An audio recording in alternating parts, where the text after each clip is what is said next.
பிரியமானவர்களே, ஒரு மனிதனுக்கு பொக்கிஷம் என்று சொல்வோம் இல்லையா?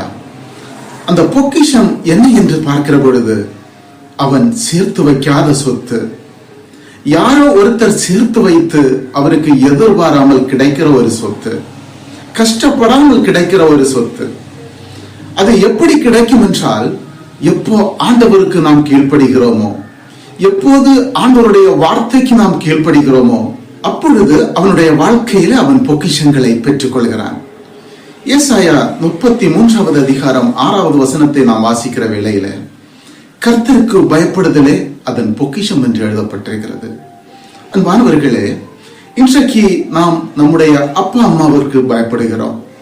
பள்ளிக்கூடங்களுக்கு செல்கின்ற வேளையிலே டீச்சர்ஸுக்கு பயப்படுகிறோம். இன்னும் சொல்ல போனால் நாம் போலீஸுக்கு பயப்படுகிறோம். மருத்துவமனைகளுக்கு செல்லும் போது டாக்டர்ஸுக்கு பயப்படுகிறோம். இன்னும் அரசியல் சட்ட திட்டங்களுக்கு நாம் பயப்படுகிறோம்.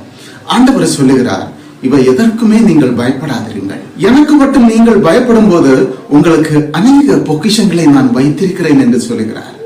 ரட்சிப்பு என்கிற பொக்கிஷம், ஞானம் என்கிற பொக்கிஷம், அறிவு என்கிற பொக்கிஷம், கிருபை என்கிற பொக்கிஷம், இவை எல்லாவற்றையும் நான் உங்களுக்கு கொடுத்து உங்களை ஆசீர்வதிப்பேன் என்று சொல்லுகிறார்.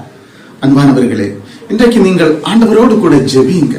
ஆண்டவரே, நாங்கள் உமக்கு கீழ்ப்படிந்து உமக்கு மாத்திரம் பயப்பட எங்களுக்கு கற்று தாருங்க என்று சொல்லி நம்மை தாழ்த்தி ஜெபிக்கிற பொழுது ஆண்டவர் நம்மளை ஆசீர்வதித்து உயர்த்த வல்லவராக இருக்கிறார். தேவன் தாமே உங்களை ஆசீர்வதிப்பாராக. God bless you.